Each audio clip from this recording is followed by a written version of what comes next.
5장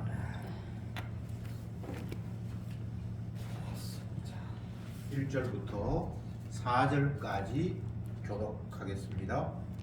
5장 1절에 그러므로 우리가 믿음으로 의롭다 하심을 얻었은즉 우리 주 예수 그리스도로 말미암아 하나님으로 더불어 화평을 누리자. 또한 그로 말미암아 우리가 믿음으로써 있는 이 은혜 들어감을 얻었으며 하나님의 영광을 바라고 즐거워하느니라. 다만 이뿐 아니라 우리가 환난 중에도 즐거워하나니 이는 환난은 인내를, 인내는 연단을, 연단은 소망을 이룰 줄 아미로다. 아멘. 5장 앞부분을 읽었는데 그러므로 라고 이제 시작이 됩니다. 그러면 그 앞에 뭔가가 있다는 이야기겠죠. 25절과 연관이 있습니다. 예수는 우리 범죄함을 위하여 내어줌이 되고 또한 우리의 의롭다 하심을 위하여 살아나셨느니라. 그러므로 그것 때문에 라고 하면서 오늘 4절까지 읽었는데, 첫 번째는 화평을 누리자, 그리고 하나님의 영광을 바라고 즐거워한다, 환난 중에도 기뻐한다. 무엇 때문에? 예수님이 우리 범죄 때문에 죽었고 우리 어렵다 하심을 위해서 살아나셨기 때문에. 이 이야기를 오늘 본문을 통해서 우리가 확인하게 됩니다. 결국은 기뻐하고 즐거워하고 화평을 누리고 하는 모든 것들이 예수님의 죽음 그리고 부활, 이것 때문에 기뻐하고 즐거워하고 감사한다. 죽음은 내 죄 때문에 내 죄를 대신하신 죽음이었고, 다시 살아나시면 우리를 의롭다고, 이제 죄 없어졌다, 너 이제 깨끗했다라는 것을 보여주기 위해서 살아나셨다. 그렇기 때문에 우리는 늘 화평을 누리고 감사하고 기뻐한다. 이렇게 바울이 이제 말씀을 끌고 가고 있습니다. 1절 말씀을 제가 다시 읽어볼게요. 그러므로 예수님이 죽고 부활함으로 우리가 믿음으로 의롭다 하심을 얻었은즉 우리 주 예수 그리스도로 말미암아 하나님으로 더불어 화평을 누리자. 예수님이 죽고 살아나셨기 때문에 그걸로 말미암아 하나님과 더불어 화평을 누리자. 이것은 어떤 의미입니까? 예수님이 죽고 부활하기 이전에는 하나님과 우리가 화평할 수 있는 관계가 아니었습니다. 왜? 우리는 죄인이었고 하나님은 죄에 대해서는 분노하시는 그런 관계였습니다. 이걸 원수관계라고 성경에 표현하고 있습니다. 그랬는데 예수님이 뭔가를 하심으로 말미암아 이제 하나님과 우리가 원수관계였는데 이제는 화목하게 되었다. 이렇게 성경은 이야기하고 있습니다. 마태복음 5장 9절에 산상설교 가운데 이런 게 있죠. 화평케 하는 자는 복이 있나니 저희가 하나님의 아들이라 일컬음을 받을 것이다. 화평케 하는 자가 누구였죠? 예수님. 예수님이 하나님의 아들이라고 인정받는다는 거죠. 근데 예수님이 화평케 하는 일은 죄를 미워하시는 아버지와 죄인 관계가 원수 관계가 되어 있었는데, 예수님이 중간에 끼어들어서 아버지가 싫어하시는 그 죄, 주님이 심판할 수밖에 없는 그 죄, 나에게 심판하십시오 하면서 예수님이 죽어버렸단 말이죠. 십자가에. 그래서 예수님은 우리 범죄함으로 해서 내어줌이 되었고 십자가에 죽었고, 그러니까 죽고 난 이후에 하나님이 그 죽은 아들을 살림으로 말미암아 이제 내가 더 이상 분노할 이유가 없구나 그러면서 자기 아들을 살림으로 말미암아 하나님의 백성과도 화목하게 되었다. 그래서 이 일은 예수님이 화평케 하신 일이었는데 십자가를 통해서 결국은 성도가 예수님으로 말미암아 하나님과 화평을 누리게 되었다. 그래서 화평을 누리자라고 이렇게 얘기를 했는데, 이것은 주님의 십자가의 죽음과 또 부활을 통해서 이제 하나님 앞에 우리가 나아갈 수 있어서 더 이상 주님과 우리가 원수관계가 아님을 확인하면서 기뻐하고 찬양하고 감사하자, 이런 내용들이 1절의 말씀입니다. 자, 다시 한번 정리를 합니다. 예수님은 우리 죄 때문에 십자가에 돌아가셨고 우리를 의롭다 하기 위해서 부활하셨습니다. 그러므로 하나님과 우리가 원래는 원수 관계였는데 예수님의 그 십자가와 부활을 통해서 이제 화평하게 되었습니다. 그러니까 이제 우리가 화평을 누려야 합니다. 라고 바울이 이야기를 하고 있습니다. 화평을 누리자 그러니까 뭐 우리가 억지로 뭔가를 할 수 있는 것처럼 그렇게 또 오해를 할 수가 있는데 그런 이야기는 아니고요. 우리가 화평을 누릴 수 있는 그런 자리에 이르렀다. 결과로 이렇게 되었다라는 것을 선언하는 겁니다. 이 세상은 복음을 모르기 때문에 화평이 없어요.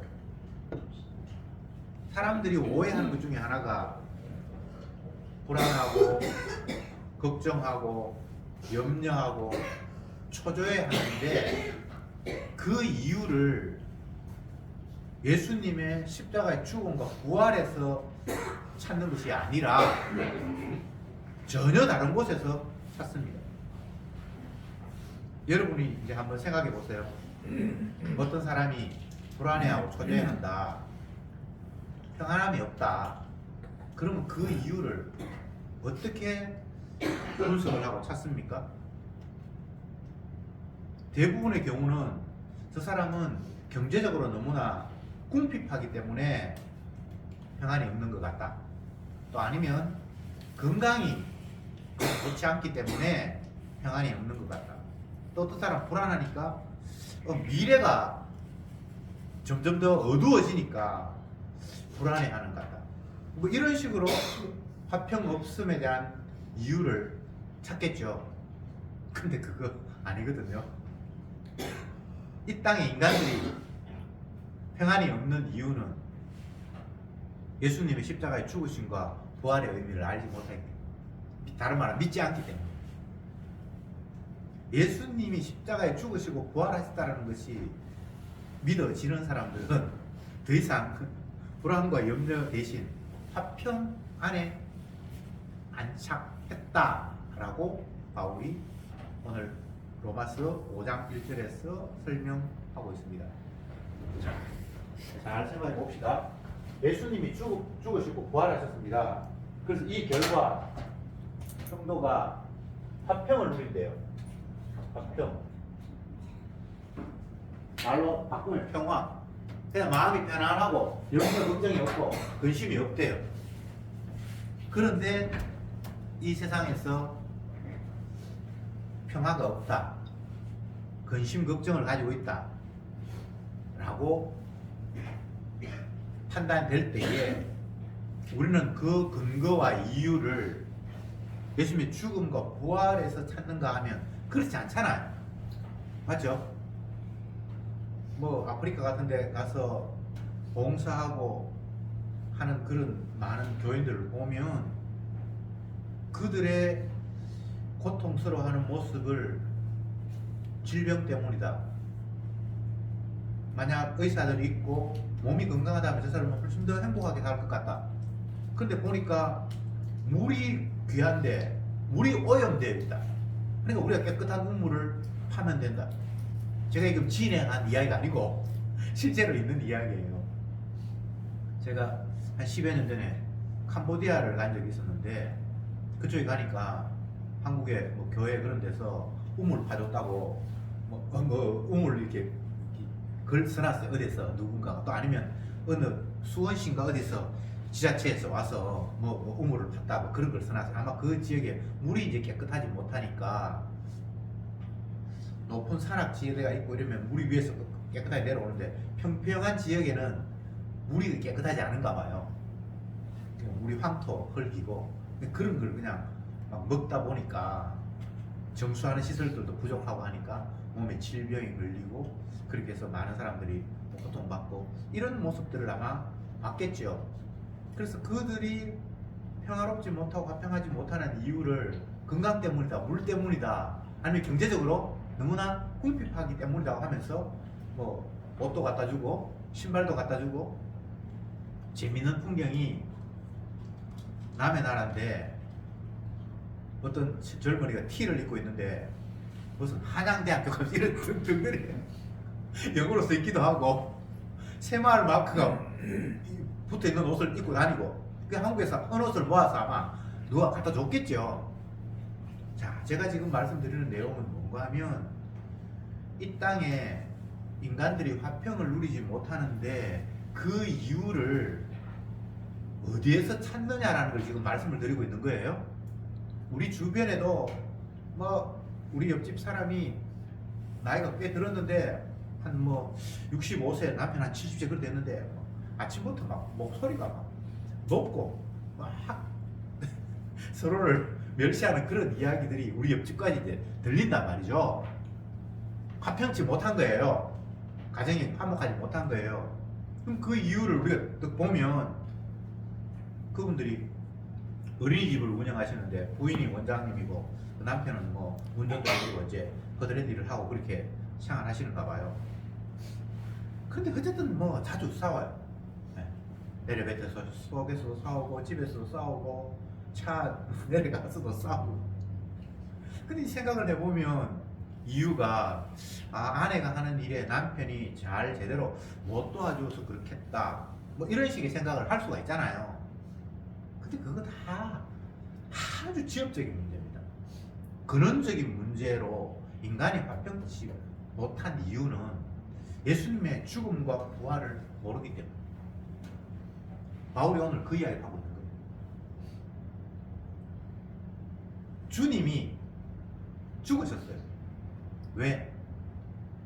내 죄, 내가 받아야 될 벌과 죄를 대신해서 그분이 죽으셨어요.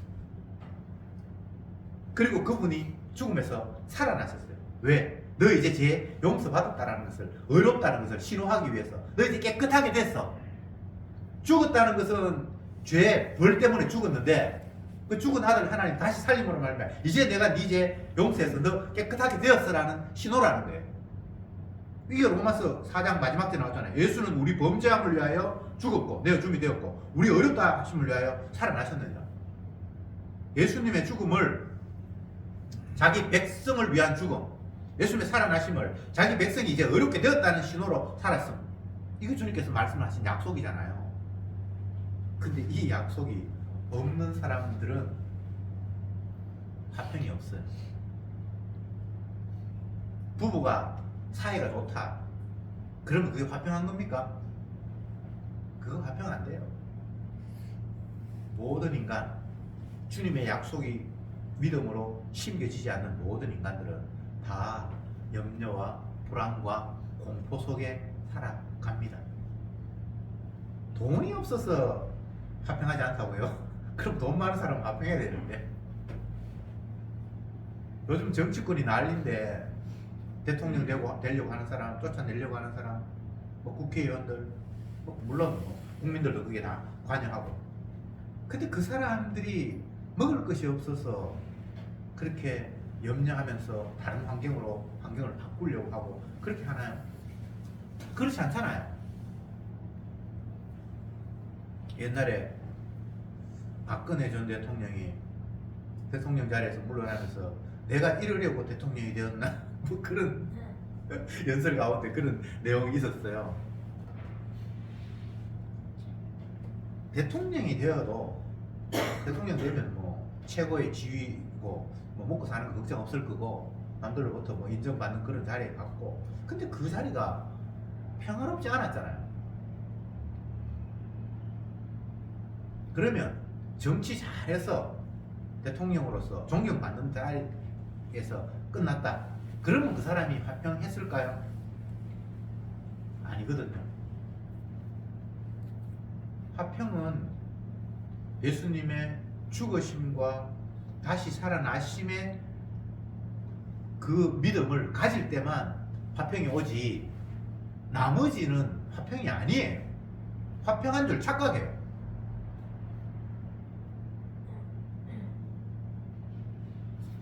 이 절 말씀 봅시다.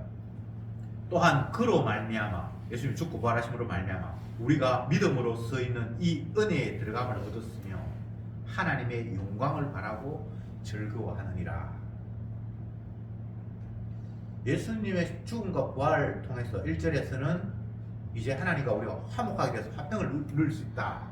2절에서는 이제 하나님의 영광을 받을 것을 생각하면서 즐거워하게 되었다. 하나님의 영광을 바라고 즐거워한다. 참 이것도 이 세상에서 기대하거나 바라고 원하는 그런 인간들의 짜잘한 소망과는 너무나 스케일이 다른 거죠. 하나님의 영광을 바라고 즐거워한다. 내가 우리 집에 입주할 걸 바라고 이제 즐거워한다. 뭐 이런 거 있을 수 있고, 뭐 이 세상에서 뭔가 기쁨을, 뭔가 내일 이런 일이 벌어질 거라고 생각하면서 기뻐할 수 있는 거 있잖아요. 근데 여기에서는 하나님의 영광을 바라고 즐거워한대요. 와, 얼마나 엄청난 일입니까? 하나님의 영광. 1절에서는 하나님과 원수가 되었는데 예수님을 통해서 화목하게 되어서 즐거워한다 그랬어요. 화목하게 돼서 이 원수 관계가 풀렸으니까 그것도 엄청난 일이죠. 근데 이제는 그 정도가 아니라 하나님의 영광을 바라면서 기뻐하고 즐거워한다. 이제 그 수준이 훨씬 더 증가했어요. 원수 됐는데 이제 화목하게 됐다. 이것도 기뻐요. 1절에는 그 기쁨을 이야기했고 2절에는 하나님의 영광에 이제 우리가 이르게 되었다. 그 영광을 바라면서 이제 기뻐하게 되었다. 하나님의 영광. 이건 세상의 영광과는 비교할 수 없어요. 하나님의 영광이라는 표현들이 성경에 몇 군데 나오는데 대표적인 것을 꼽자면 예수님이 육의 몸을 입고 이 땅에 이제 태어나셨어요. 그럴 때에 천사가 양을 치고 있는 목동들에게 나타나서 베들레헴에 하나님의 아들이 태어났다. 빨리 가서 그에게 경배해라. 이런 지시를 받아서 목자들이 베들레헴을 향해서 찾아가는데 하늘에서 천사가 나타나서 하늘에서는 영광이고 땅에서는 기뻐하심을 입은 사람들 중에 평화로다. 이런 이야기를 했어요. 하나님께 하늘에서 영광이다. 하나님이 영광을 받으시고 기뻐하신다. 그 아들이 이 땅에 보내지는 것, 태어나는 것을 통해서 하늘에서 하나님께서 영광을 받으신다. 이런 표현이 있어요. 하나님의 영광. 하나님의 영광은 우리가 생각하는 그런 영광과는 전혀 수준도 다르고 질이 달라요. 사람들이 오해하는 것 중에 하나가 내가 이 땅에서 잘해서 하나님 앞에 영광을 돌려야지. 이제 이런 말 많이 하잖아요. 내가 신앙인으로서 불신자들에게 모범을 보여서 하나님께 영광을 돌려야지. 뭐 이런 말을 많이 하잖아요. 근데 그거 영광 안 됩니다. 주님은 스스로 영광을 취하십니다. 어떻게? 아들과 아버지가 약속한 내용이 있어요. 언약한 내용이 있어요. 하나님은 독생자인 자기 아들을 자기 사랑하는 백성들을 위해서 이 땅에 보내셔서 그들의 죄를 담당케 하시고 그것을 통해서 아들을 깨끗하게 의롭다고 자기 백성들을 의롭다고 씻어서 자기와 화목하게 하시고 이런 걸 통해서 영광을 받기로 이미 계획하신 분이에요. 그 아들 이 땅에 오면 이미 벌써 이 일이 시작됐으니까 하나님이 너무 기뻐서 하늘의 영광이라고 그렇게 표현한 거예요.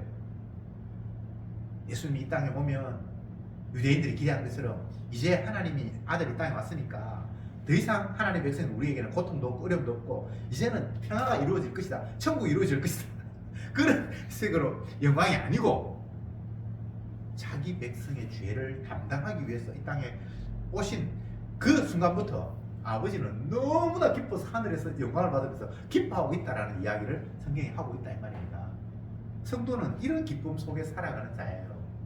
내가 이 땅에서 불편한 요소들이 해결됐다, 요소가 바뀌었다, 이런 것 때문에 영광을 얻거나 화평을 누리거나 기뻐하거나 이런 모습이 아니에요. 사도 바울이 화평을 이야기하고 기쁨을 이야기하고 영광을 이야기하는데 이 사람이 유교 관점에서 보면 화평한 게 별로 아니에요. 우리가 사도의 서신들을 쭉 보면 그가 복음 전하다가 옥에 갇히고 두들겨 맞고 뭐 엄청난 일들이 이렇게 있잖아요. 강의 위험과 강도의 위험과 뭐 굶주림의 위험과 오만 일을 다 겪잖아요. 근데 과연 그가 그 모든 순간을 화평을 누리는 순간이었을까? 기뻐하는 순간이었을까라고 물어볼 수 있겠죠. 그러면 여러분은 어떤 생각이 들어요? 아, 물론 화평할 때도 있었겠지만 안 그럴 때도 많았을 거야. 이런 생각을 할 수가 있잖아요. 근데 정작 바울은 그렇게 생각하지 않아요. 이미 주님 앞에 자기는 화평을 누리고 기뻐하고 주님의 영광 가운데 지금 헤엄치고 있는 모습이에요.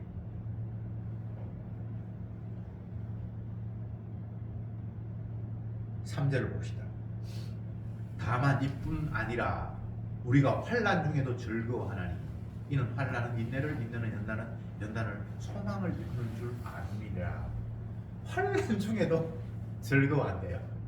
바울이 환난을 겪고 있잖아요. 근데 이미 기쁨을 누리고 즐거워하고 있어요. 왜? 이미 끝났다는 거예요. 주님이 죽으시고 부활하셨기 때문에 우리는 하나님과 화평케 됐고 이제 하나님의 영광에 안친 바 되었기 때문이라는 거예요. 그리고 이게 믿음이 선물로 와야 되는데 이 선물로 안 온 사람들은 뭐 아무리 얘기해봐야 이거는 속이의 격일게. 예수님의 죽음이 내 죄를 대신한 죽음이었고 그분의 부활이 내 죄를 이제 사했다라는 신호로 주님께 살리셨다는 것이 믿음으로 선물로 받아진 사람은 이제 이미 화평 안에 이르렀고 주님의 영광 안에 이르렀기 때문에 지금 현재 환난을 겪고 어려움을 겪고 이것 때문에 기쁨이 없는 것이 아니라 환난 중에도 우리가 기뻐할 수밖에 없다라고 바울이 이야기를 하고 있습니다. 환난 중에도 즐거워한다. 이미 의롭다 하심을 얻었어요. 그가 채찍에 맞음으로 우리가 나음을 입어버렸어요. 예수님의 십자가와 부활은 이미 끝난 상태예요. 완성된 일이에요. 다 이루심이죠. 십자가 부활은 이미 완성입니다. 다 이루심. 뭘 다 이루었습니까? 아버지와 아들의 생각이 다 이루어진 거예요. 그러니까 이 이루심 속에 성도는 이미 놓여 있고, 그런데 현실적으로는 육이 아직도 환난 가운데 놓여 있고, 또 바울이 여전히 복음 전하면서 지금 이 로마서 쓸 때도 자유의 몸이 아니고 죄수 신분으로 끌려가가지고 이런 상태잖아요. 아니 뭐 다른 데서 로마서 썼든 말든 어쨌든 육의 관점에서는 편안한 그런 영광의 다리가 아니잖아요. 그런데 이미 자기는 영광 안에 이르렀고 예수 그리스도의 은혜 안에 들어갔기 때문에 우리는 지금 현재 환난이 이 환난이 아니고 이게 즐거움이라는 거예요. 왜 이런 이야기가 나올 수 있습니까? 이들은 시간 개념을 우리가 생각하는 그런 것처럼 오늘이 지나서 내일이 되고 내일이 지나서 또 다른 어떤 날이 되고 이런 식으로 시간을 계산하지 않아요. 예수님이 십자가에 죽으심으로 말미암아 이제 모든 것이 다 세상이 끝났다고 보는 거예요. 다 이뤘다는 그 말씀이 이제는 주님께서 아버지와 약속하신 게 이미 끝났다는 거예요. 그러니까 종말이죠, 그죠? 끝나버렸으니까 그 이후의 시간은 이 종말이 온전하고 제대로 됐다라는 것을 보여주는 것밖에 안 돼요. 그러니까 우리가 거꾸로 생각하면 됩니다. 이미 어떤 사태가 끝이 나버렸는데 이 사항들을 조금 더 설명하기 위해서 과거로 돌아가서 일이 그냥 진행되는 것으로.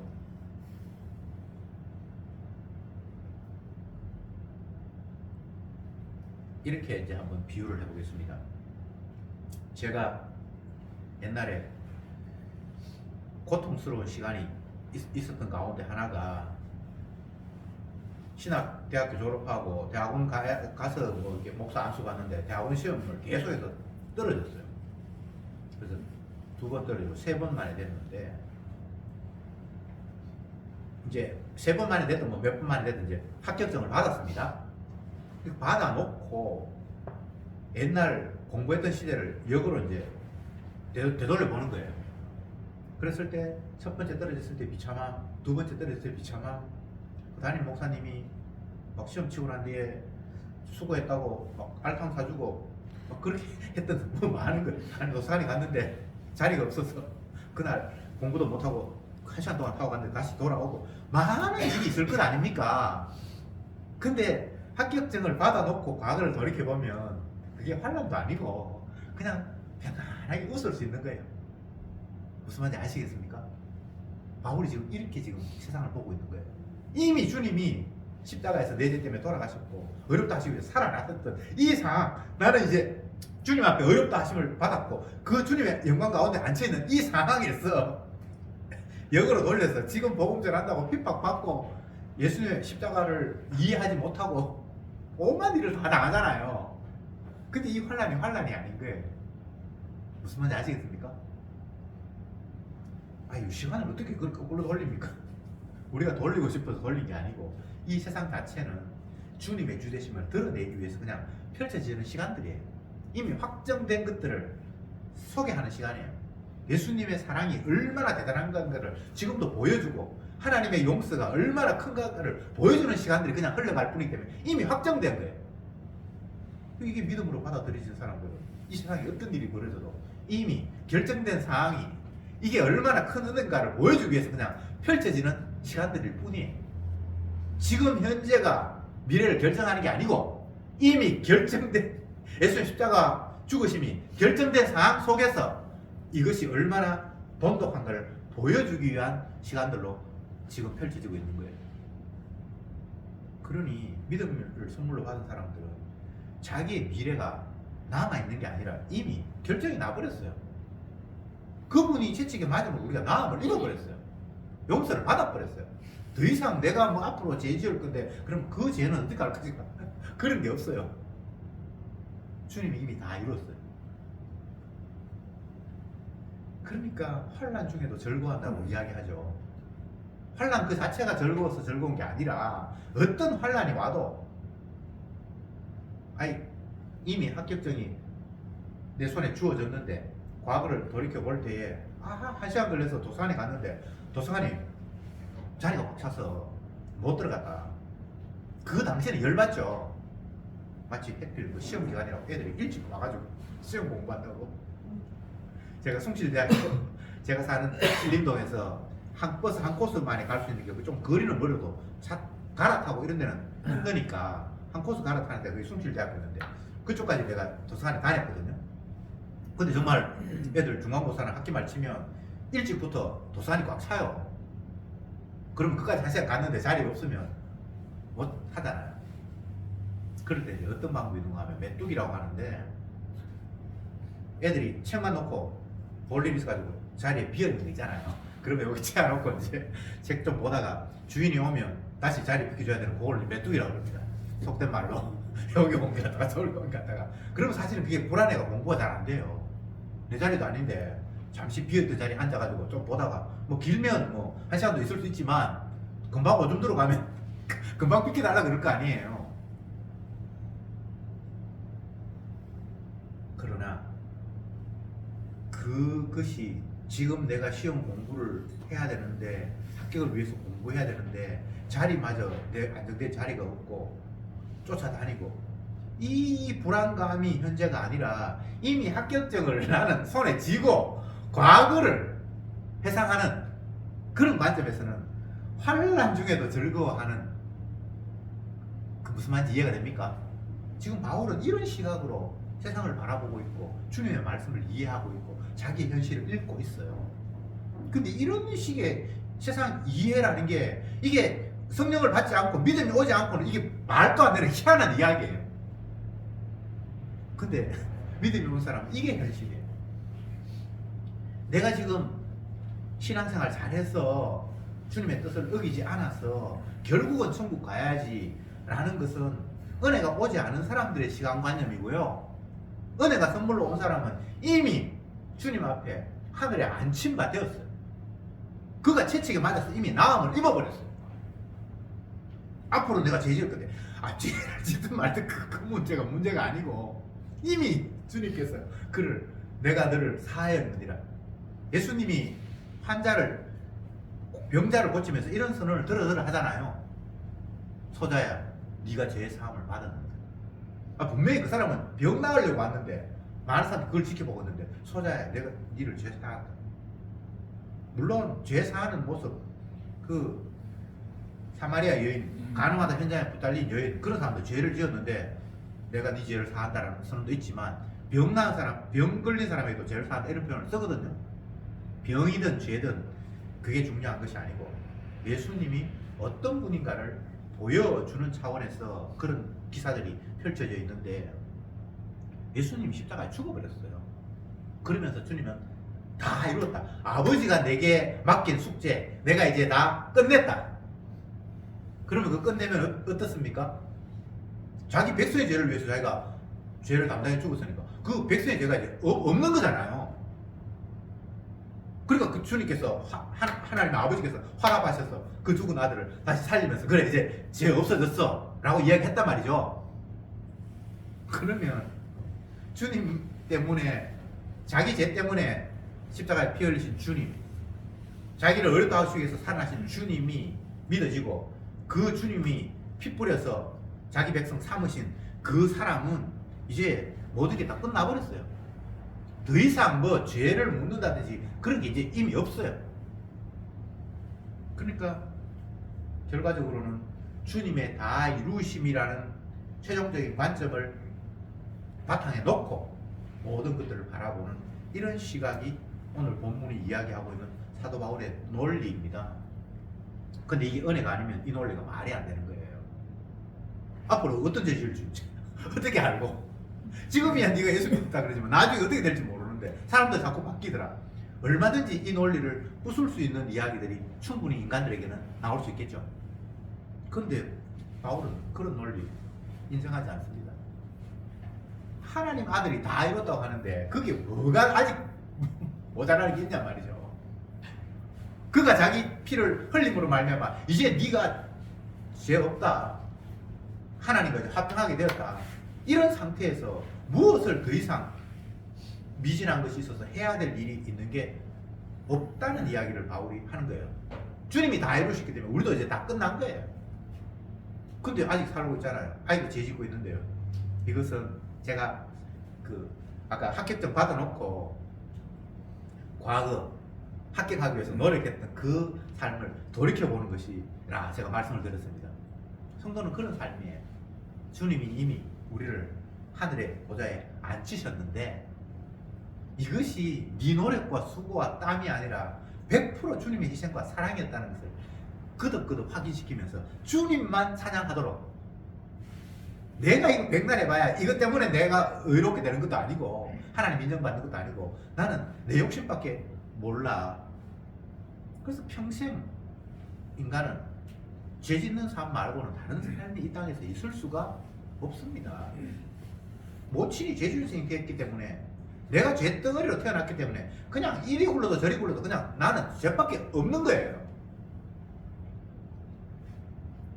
죄인이 의를 행해서 구원 얻는다는 방법은 하나님이 약속한 적이 애초에 없어요. 너는 죽었다 깨어나도 죄밖에 못 짓는데 네 죄 씻기 위해서는 죄 없는, 허물 없는 어린 양이 대속해야만 된다라고 하나님 약속하셨잖아요. 근데 그 죄 없는 어린 양 예수님이 십자가에서 자기 백성을 위해서 죽었잖아요. 그러니까 그 백성은 이미 용서 받은 거잖아요. 바울은 복음을 전하기 위해서 로마서도 썼고 다른 서신들도 썼고, 다 이유가 기쁜 소식을 전하는 거예요. 그 기쁜 소식이 예수님께서 자기 백성을 죽었다가 살아났다는 겁니다. 그게 핵심이에요. 그거 말고는 다른 이야기가 없어요. 이리 뜯어봐도 저리 뜯어봐도 다 그 이야기를 하고 있어요. 성경은 예수 그리스도에 대해서 증거하는 것인데, 그 예수 그리스도가 어떤 분인가 라고 했을 때 아버지의 뜻에 따라 자기 백성을 위해서 죽으셨고 그 백성을 어렵다고 해서 살아나셨다는, 그게 예수님이라는 거예요. 예수님이 얼굴이 어떻게 생겼고 혈액형이 뭐고 키가 얼마나 되고 인물이 얼마나 잘생겼고 그게 복음이 아닙니다. 어떤 사람 예수님 뭘 복원한다고 뭐 DNA 조사해가지고 뭐 별짓 다 하는데 그렇게 해서 복원했다 치더라도 그건 복음이 아니에요. 그렇게 해서 구원이 일어나는 거 아니에요. 예수님이 잘생겼으면 못생겼습니다.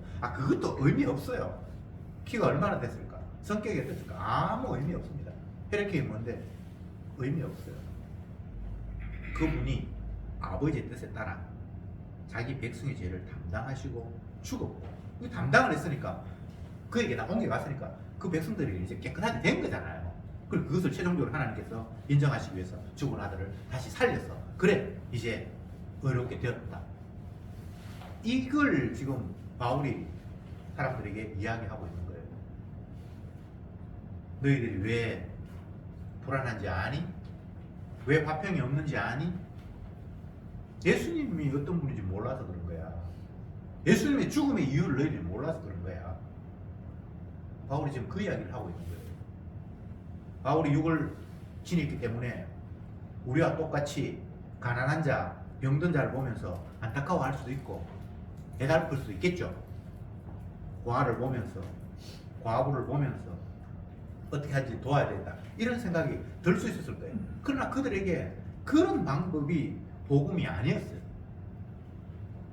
누구에게나 남녀노소, 지, 고아를 막론하고 세상에 어떤 환경에 있든지 간에 예수님이 십자가 지시고 부활했다라는 이 소식이 유일하게 기쁜 소식이지. 오염된 물 마시니까 깨끗한 물을 만들어주자. 그럼 깨끗한 물을 마시면 영생 얻습니까? 죄 문제가 해결됩니까? 병들었다. 또 치료하면 그러면 그 죄 문제가 해결됩니까?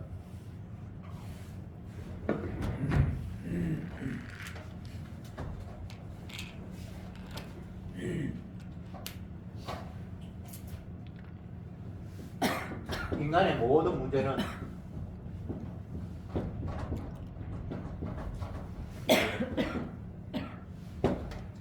죄 때문에 벌어진 거예요. 근데 이 죄 문제가 해결돼야만 모든 문제가 해결되는 거예요. 죄 문제 해결 안 된 채 다른 문제를 해결해서 근본적으로 인간의 문제가 해결되는 법은 없습니다. 죄 때문에 병이 왔고요. 죄 때문에 환경이 오염됐고요. 죄 때문에 모든 게 다 원인이 죄예요. 죄. 하나님의 말씀에 불순종한 것. 그 선악과 다 먹은 거죠. 모든 문제가 죄 때문에 왔는데 그 죄 문제를 해결하는 방법이 마귀가 제시하신 방법과 하나님이 약속하신 방법이 너무나 달라요. 마귀는 죄 문제를 어떻게 해결하라고 말합니까? 네가 의를 행하면 된다는 거예요. 하나님은 그렇게 말씀하지 않았어요. 누군가가 네 죄를, 죄 없는 자가 네 죄를 감당해야만 죄 문제가 해결된다고. 이게 하나님의 약속이에요. 근데 마귀는 복음의 광채를 가리는 악한 역할을 맡았기 때문에 그 십자가를 누군가 죄를 담당한다는 걸 극구 보지 못하게 만들면서 네가 죄를 지었으니까 네가 문제를 해결해야지.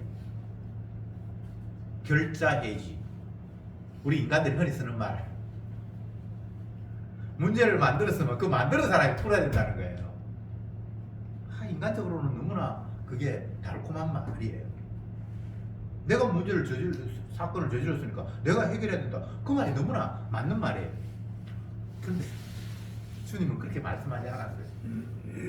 네가 죄 지었는데 하나님의 아들이 네 죄 해결한다. 이렇게 말씀하셨다 이 말입니다. 근데 은혜 받지 않는 인간들은 하나님의 말씀보다 마귀의 말이 신빙성이 있고 신화적이에요. 원래 마귀의 마음이 심겨졌기 때문에 그래요. 선악과 따먹고 사단이 우리를 장악했잖아요. 그래서 사단이 심어주는 생각이 그냥 우리의 본심과 너무나 자연스러운 거예요. 너무나 합당한 거예요. 그래, 내가 지난번에 욕심을 부려 잘못했으니까 이제 그 욕심 좀 내려놓고 이제 내가 좀 손해보면서라도 남을 위해서 살아야지. 그러면 하나님도 기뻐하시겠지. 이 말에 아닙니다 라고 말할 수 있는 사람은 성도밖에 없습니다. 언약을 믿는 사람 말고는 그 말에 반기를 들 사람이 아무도 없어요. 왜? 다 마귀에게 장악되어 있기 때문에 이심전심으로 그래 그 네가 잘못했으니까 네가 죄 용서하면 구하고 네가 악한 일을 했으면 앞으로 선한 일을 하고 이 세상의 형벌 가운데서 그런 거 있잖아요. 남한테 피해를 줬으면 피해를 갚고 뭐 이런 게 있잖아요.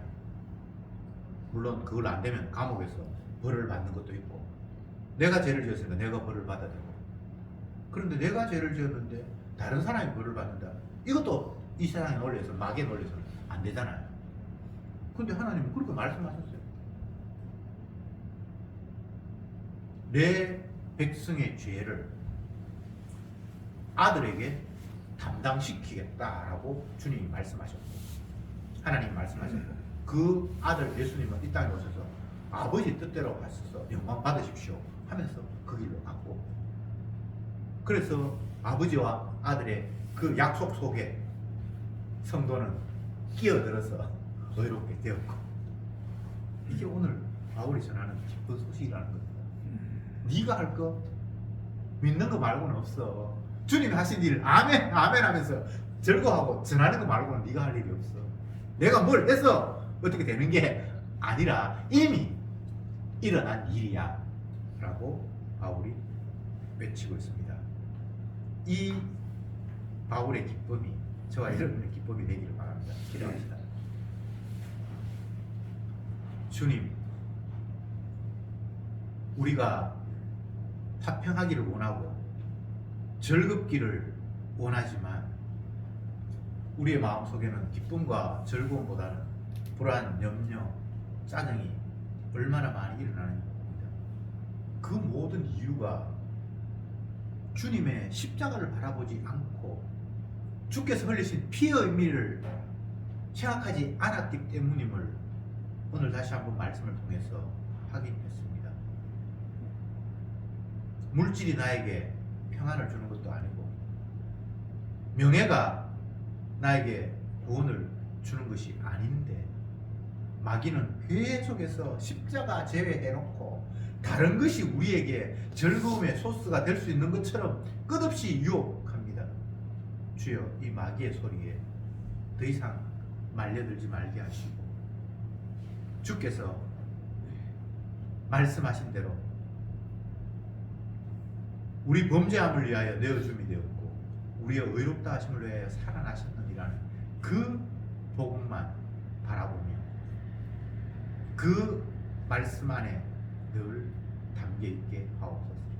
예수님의 이름으로 기도드리옵나이다.